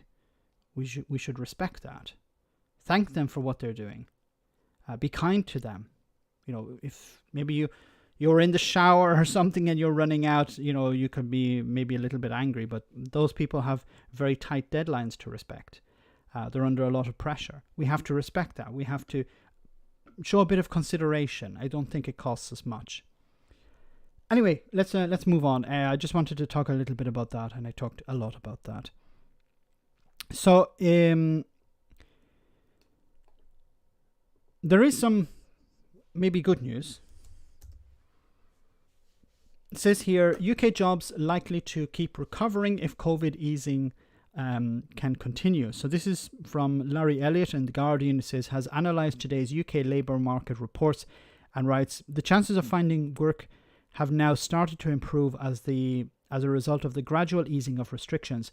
More timely indicators of the job market, the HMRC figures for the people on payrolls show hiring was up strongly in April and concentrated on those sectors that have taken the biggest hit since the UK started to feel the effects of COVID-19 in February 2020.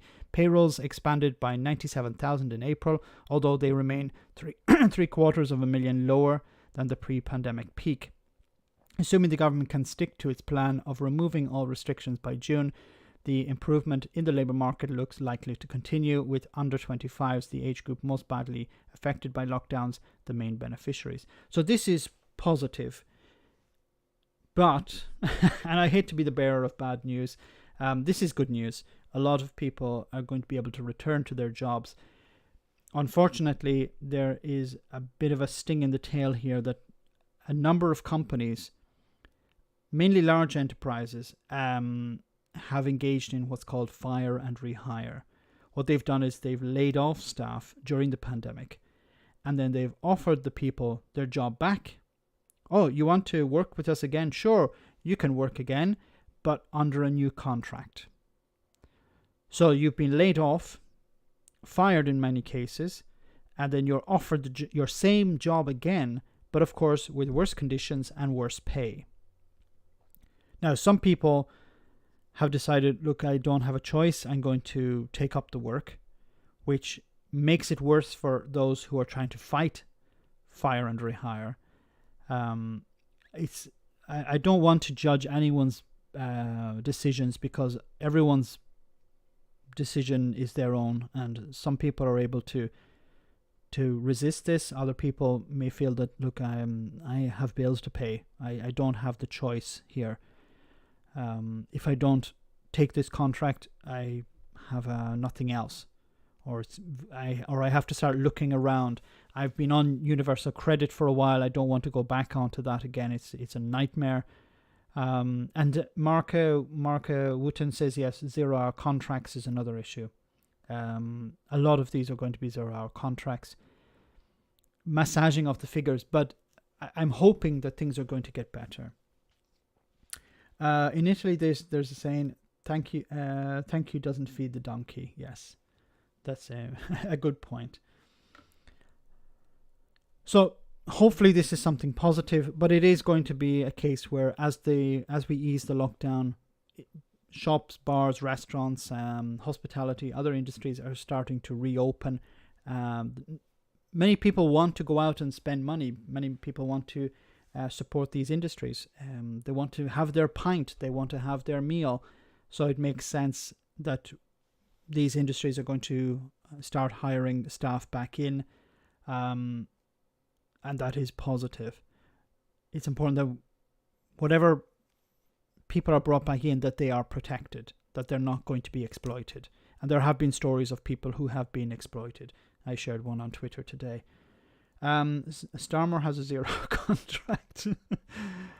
And are 0-hour contracts not illegal yet? Unfortunately, they're not illegal.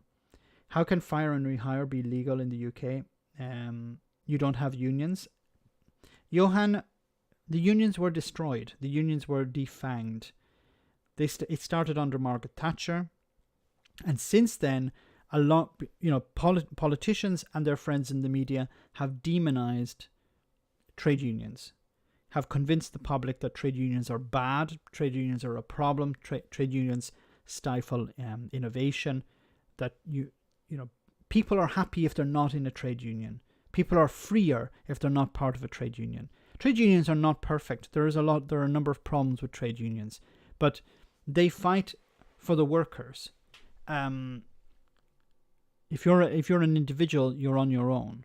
There's nothing you can do about it. Now, when the market is in your favor, when your particular profession is in demand, then you're in a strong position. But that's not always the case, and it's not always the case for everyone.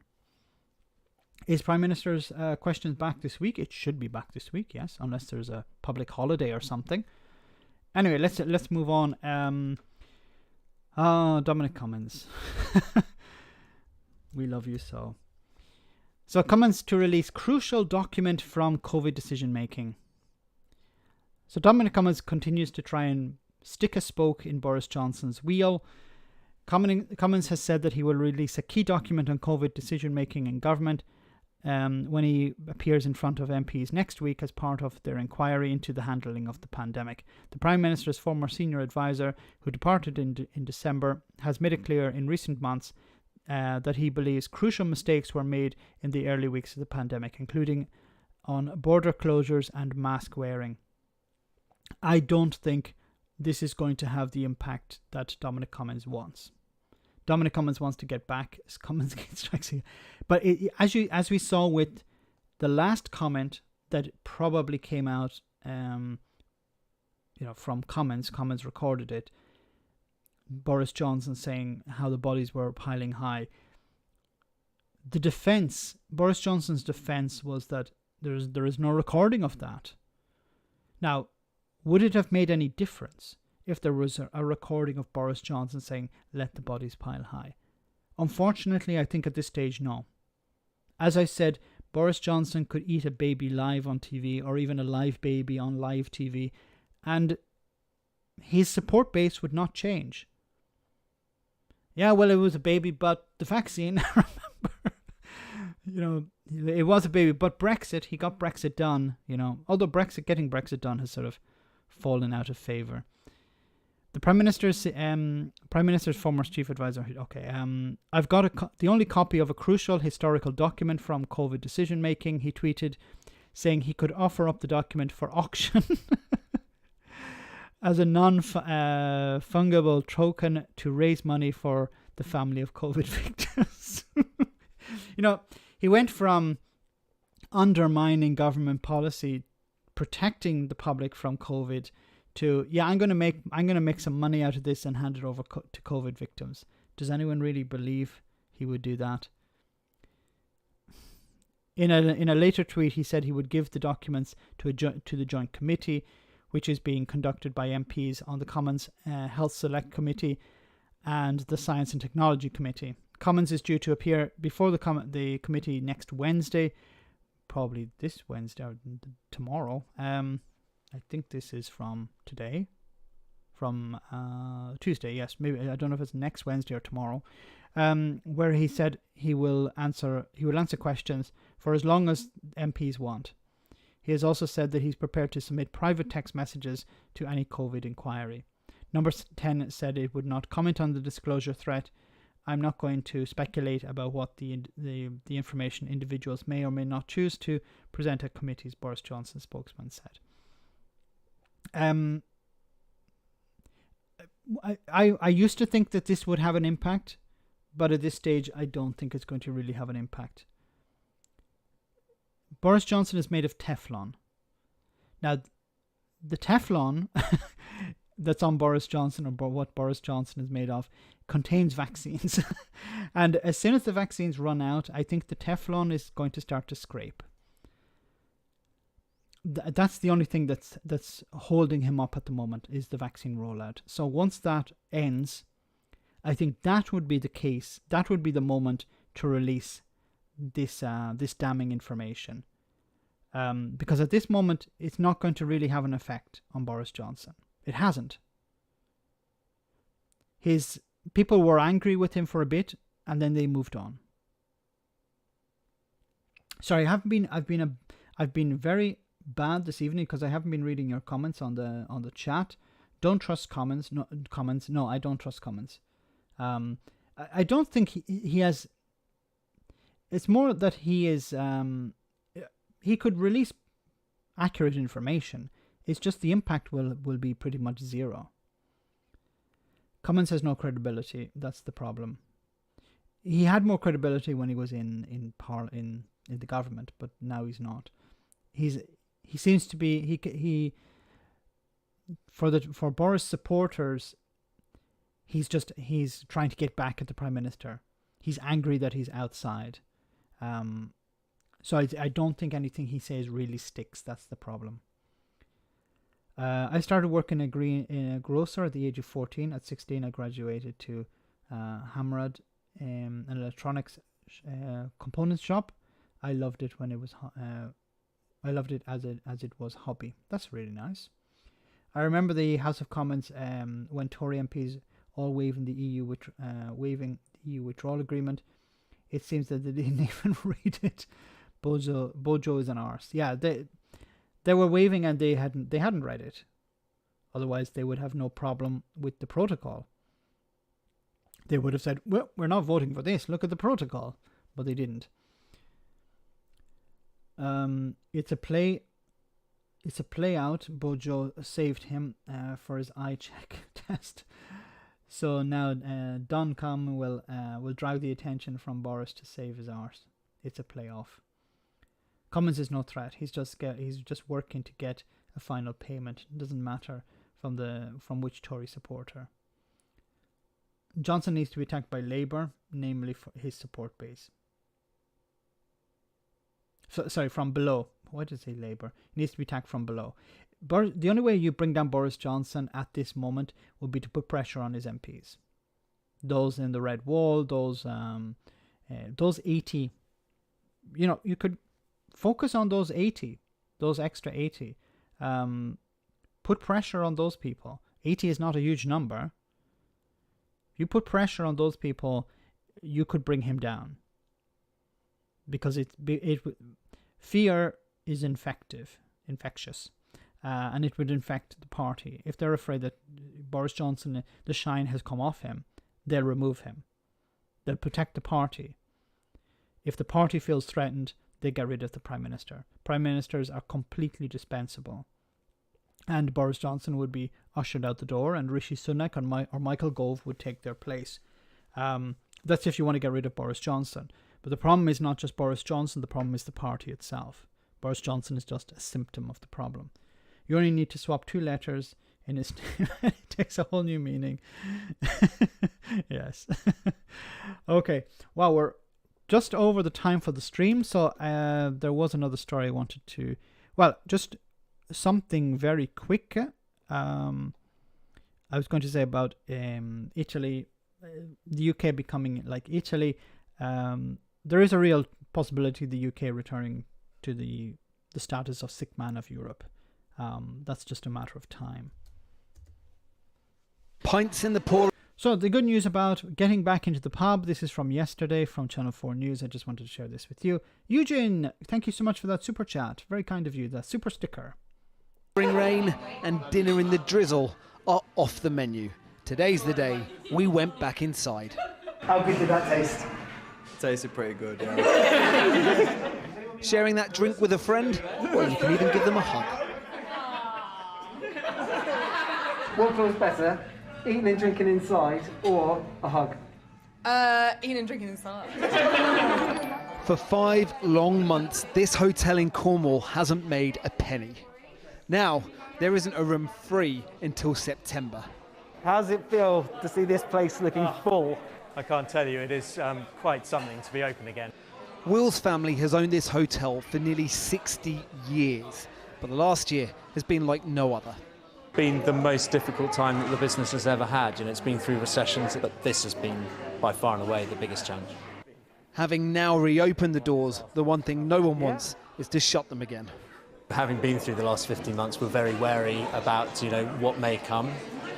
We're hoping for the best, of course, but I think equally, the vaccine rollout in the UK has given us a level of confidence. A level of confidence, but there is a shadow hanging over the great unlocking.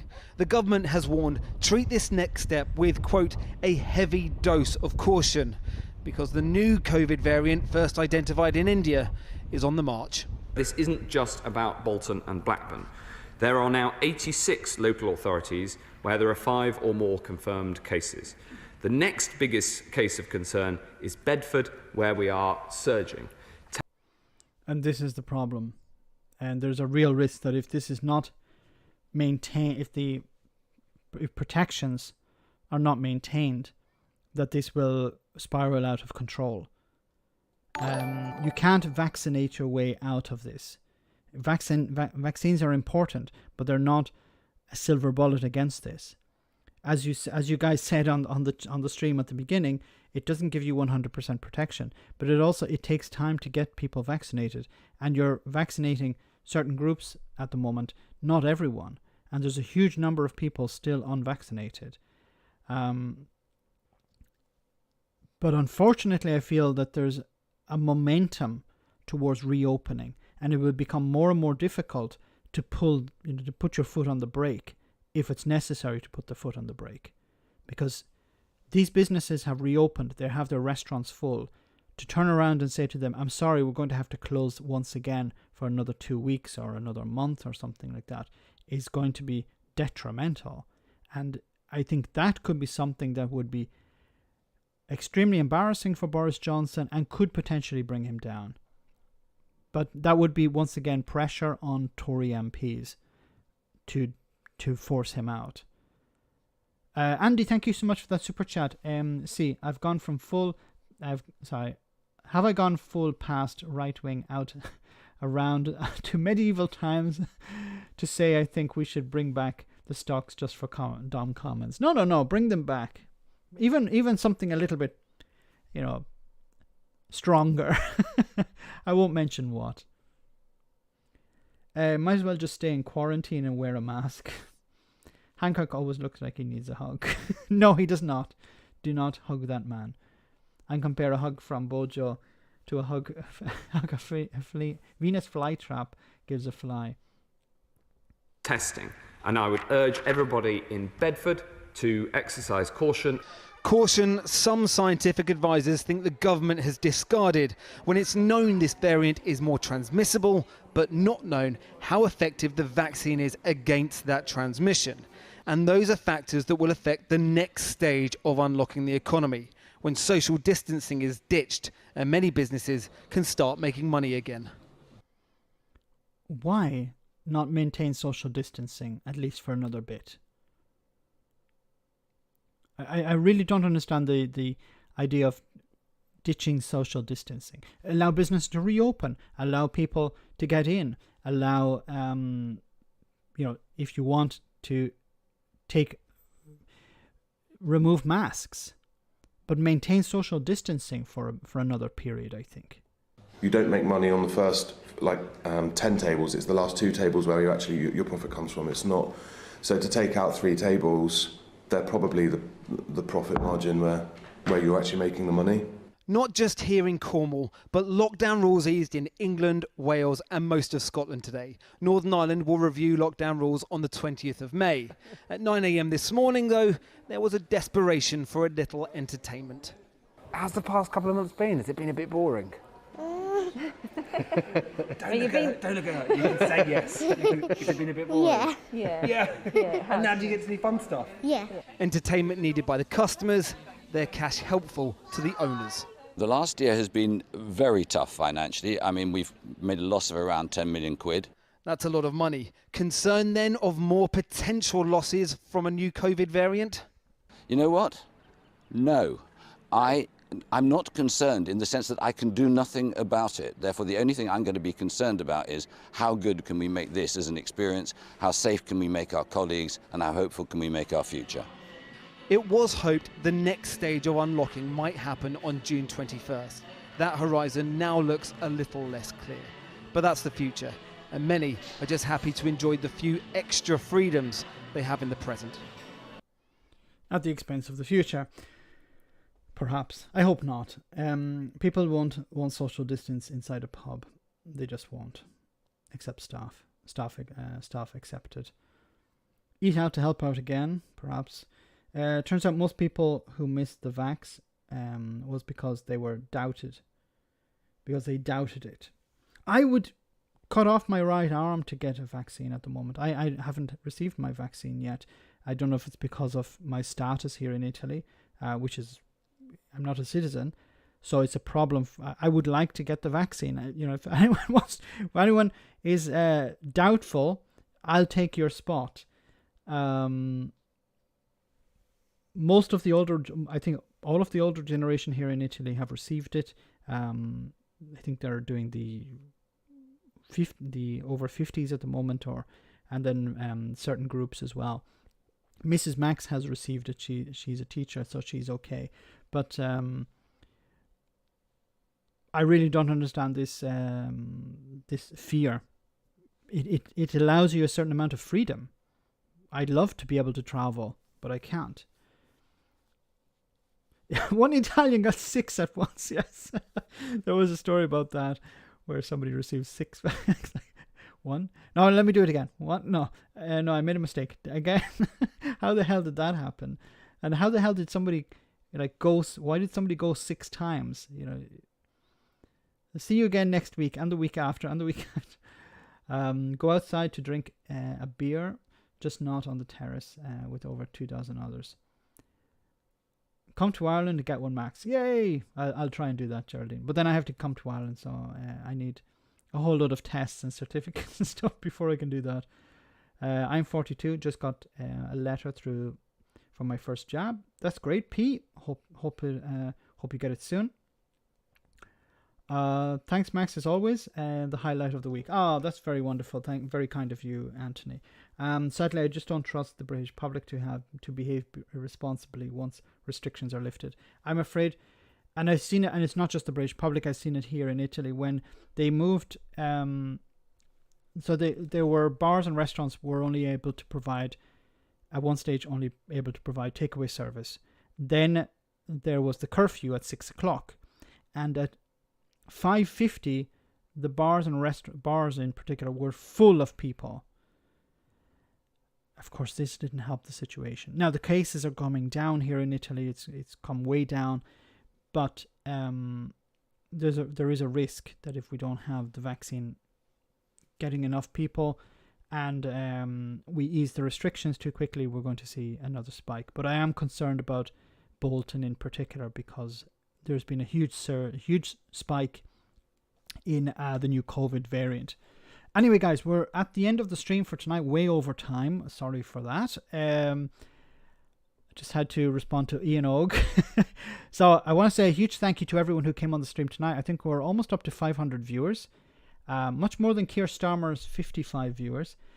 I want to say thank you to everyone who came on, everyone who smashed the like button. Thanks to everyone who sent their super chats. Greatly appreciated. I hope I was able to answer all of your questions to the best of my abilities. And I want to say a massive thank you, of course, to the moderators who kept the stream on the straight and narrow, managed to keep a few trolls away, as I've seen as well. So, guys, we're at the end. I just want to share this one for the road, and then we'll be off for tonight. Remember, you can support the channel by becoming a Patreon, where you get instant access to Discord. And after the streams on Tuesdays and Fridays, we have our post-stream chat. Well, we never won the election again, so that's been the same for 60 years in Scotland. I thought I was going to be First Minister, didn't work out. But at the end of the day, some of my teams won, so that's always a That's always a wee good thing. But aye, we lost again. But aye, if you look at it from a different angle, we might have won. Just depends what way you're looking at it. If you half shut your eye, stare at the sun, and then look at the results, then in fact we actually did win. Douglas. Okay. Thanks once again, everyone, for coming on the stream. Thanks to Janie for uploading this video. Thanks to everyone who sent a super chat. Greatly appreciated once again. And thanks to the moderators for doing a great job. So I see you all next Friday for the Friday stream. Same bat time, same bat channel, 9:30 British summertime. So have a great week. And as Boris Johnson always says, stay alert. Take care, guys, and have a great night. Guys, good night.